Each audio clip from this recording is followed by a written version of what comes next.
So I am Kelsey Williams. I am an account manager at Emsi. So thank you for attending our training today.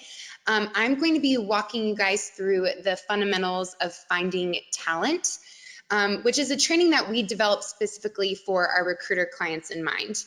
So if you have questions, please put them in the question box, and then we will get to them at the end during our Q&A session. And if you would like to follow along on the outline we created, please feel free to download that under handouts.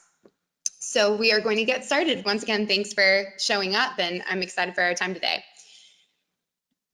So our goal is that at Emsi, so I'm going to go through what to expect on our training today. So our goal at Emsi is that you as recruiters would have confidence in conversations with hiring managers and otherwise.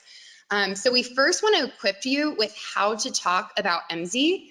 So understanding our methodology and how our three data sets, which are government data, job posting data, and online profiles and resumes data, work together to paint a holistic picture of the labor market. And that we believe that you understanding that is really key to having those conversations.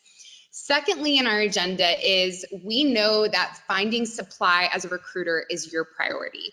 So we are going to look at how both government supply numbers and online profiles and resumes can help you achieve this. Next, we are going to be doing a much needed focus or even refocus on the importance of skills when you're working within your tool.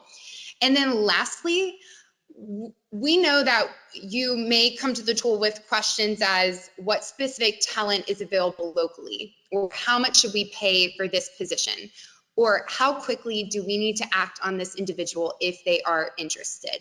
So you need to know how to answer those with our reports ideally. So we are going to walk you through a field guide, and we're going to give this to you to download and take with you so that you can make a connection between the questions that you have as recruiters and the reports in the tool and how they answer those. And then lastly, we're going to be doing a Q&A. So we're going to be ending with that.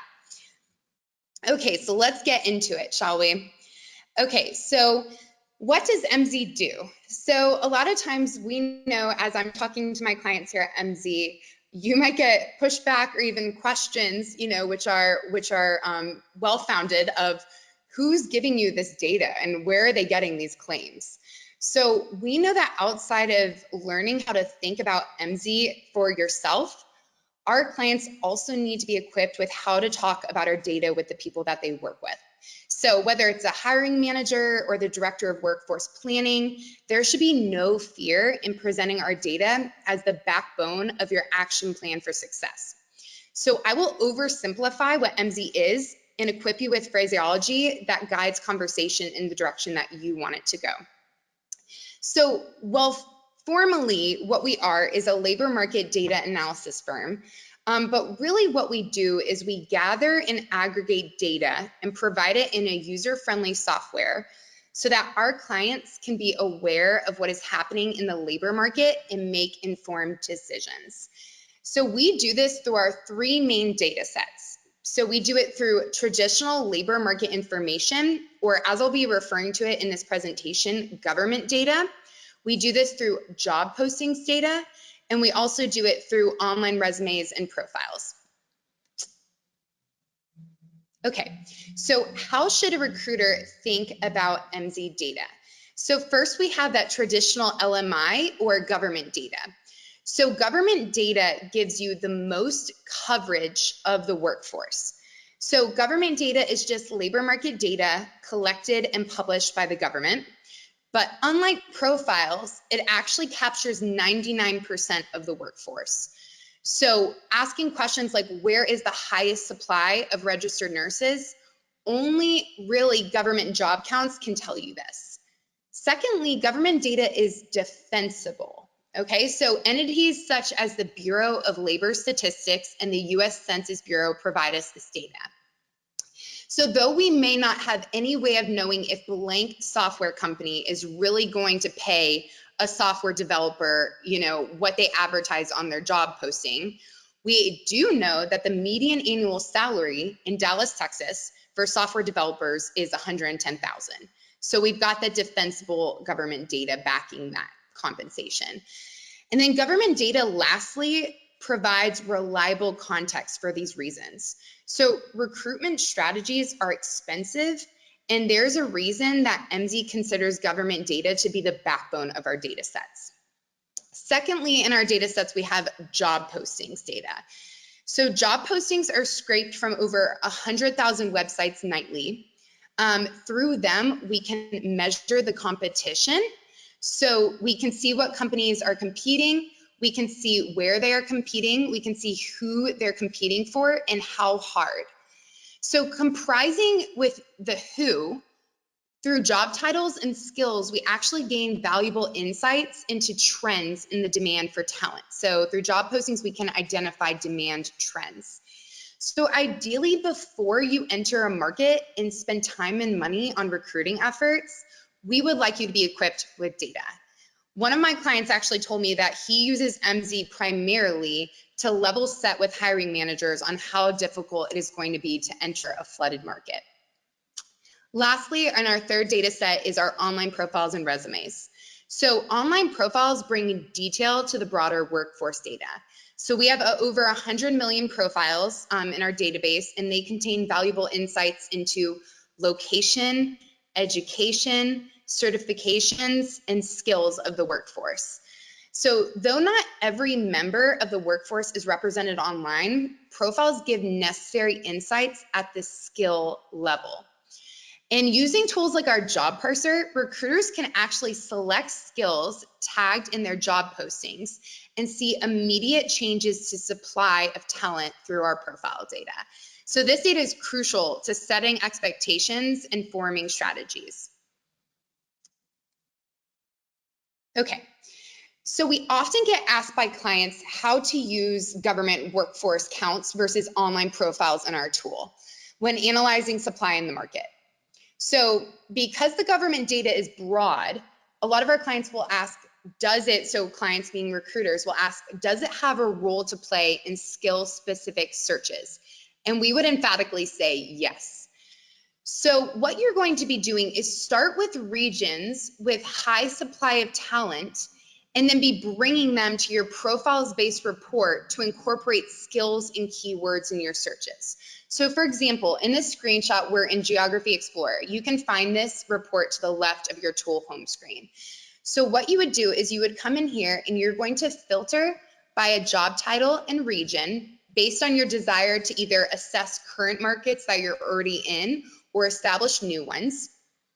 So in this example in Geography Explorer, we're coming to the report with the job title of project manager. So the question you would be coming to this report and asking is, what cities have the highest supply of project managers across the US? So you're going to be filtering by that job title of project manager. And then if you're wanting to potentially establish new markets, you could use the United States as your region. So as you reorganize the table and you click on job, family, employment, the report is going to show you the highest government workforce counts side by side with those numbers of profiles that match your searches. So comparing new markets with the ones you've already tapped into, compare new markets with the ones you've already tapped into. You can use that as kind of a plumb line for supply. And then also note that your ideal markets will be competitive in supply, but around average in demand, as shown by compensation and posting competition insights, which you'll see here through median compensation metrics, as well as the annual posting competition. So just to reiterate, we're looking for competitive supply, meaning higher supply in that job, family, employment counts, especially that government data.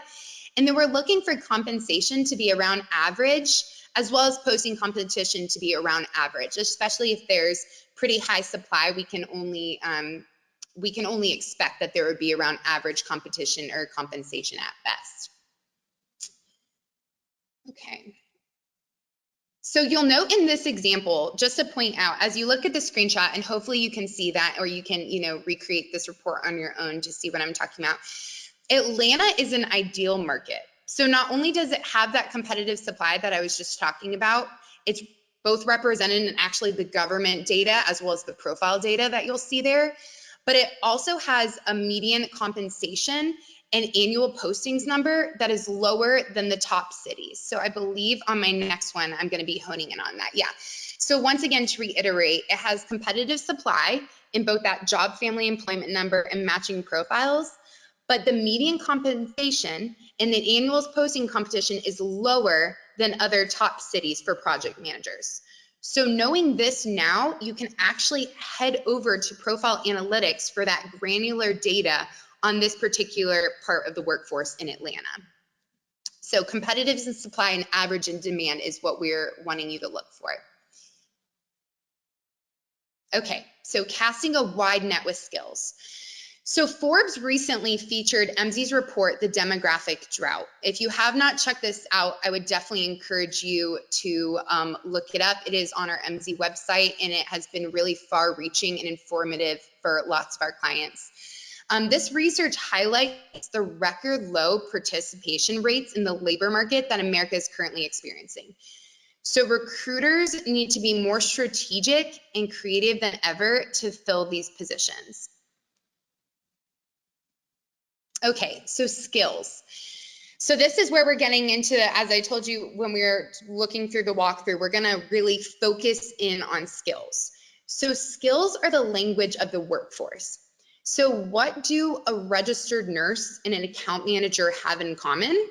Well, as a former RN, this was a question I actually needed to answer as I applied for my job here at Emsi. And it actually wasn't too hard to identify. There's skills of communication, there's conflict management, there's problem solving, there's organization skills that are needed.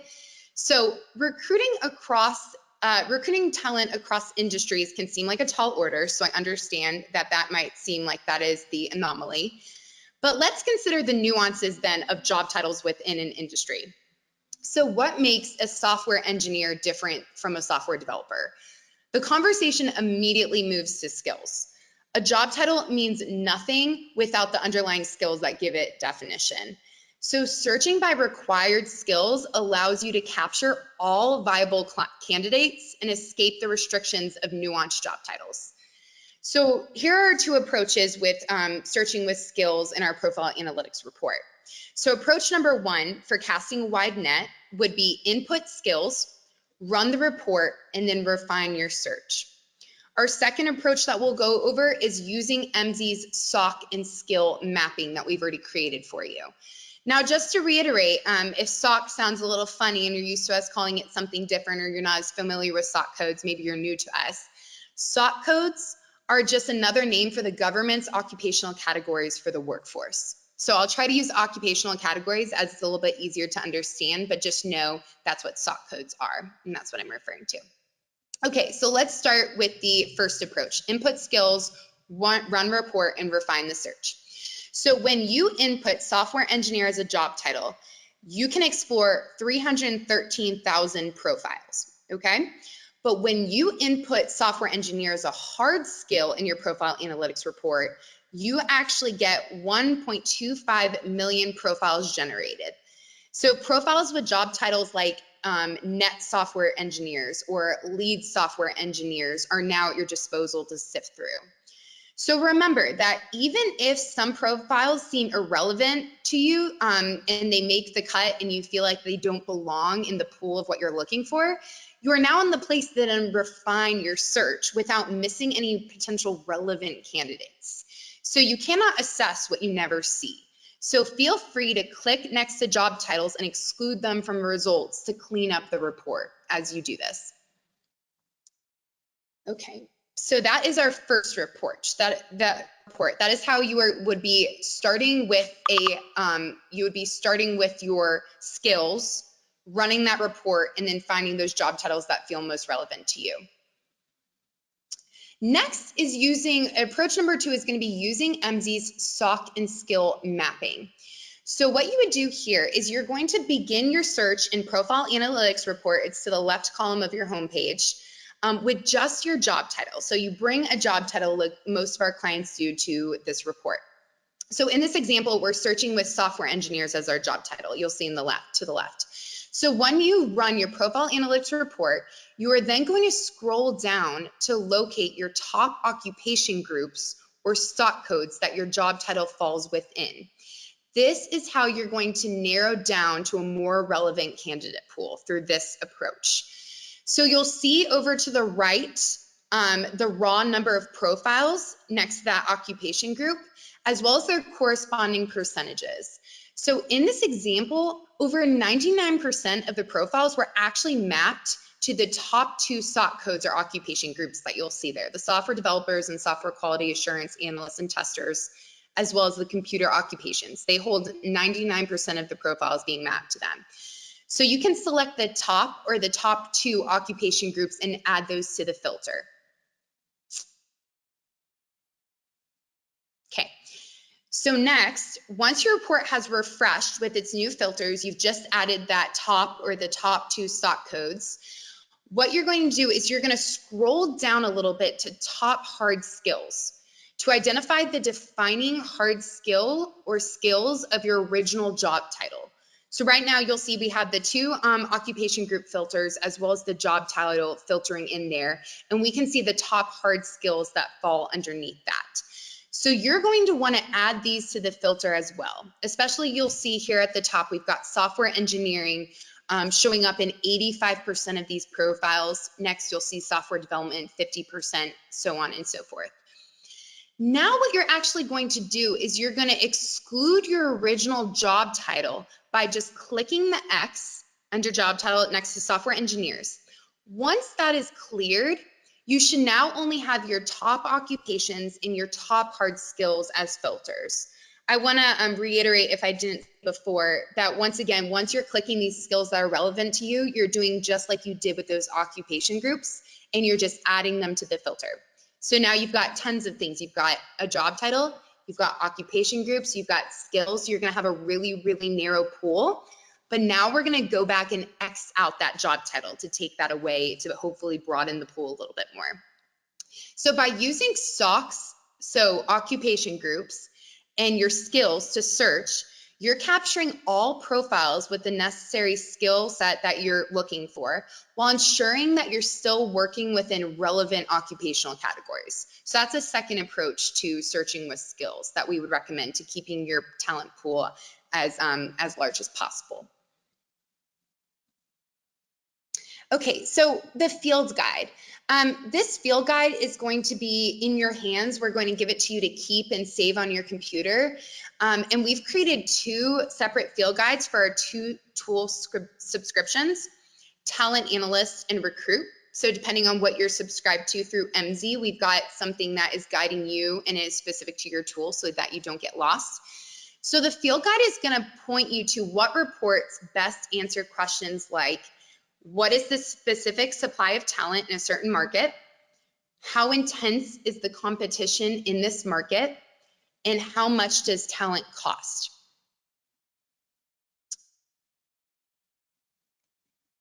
Also, I do want to point out, because I feel like our knowledge base gets less credit or airtime than it really needs, because it just is so dense with information. I'm on this on a daily basis with my clients. But I would encourage you to utilize our knowledge base, which you can find access to on your tool homepage. In the right-hand corner, it's a navy blue little button. It says knowledge base. It's on your homepage. And here you have a glossary. You've got articles on Emsi's methodology. You've got the how-to section, which I would encourage you, if you're looking to dive deeper into navigating our tool and our reports with skills and how to best do that. What are our, pro tips, or what would we recommend, as the best way to search? We've got actually a navigating niche roles in our how-to section, which is a training a couple months back that another account manager did, which was phenomenal in working within profile analytics with skills. So, and then also, next, you can even search a report's name. Like here we have compensation analysis. And so search a report name contained within your tool to find a written walkthrough with explanations and best practices from Emsi experts.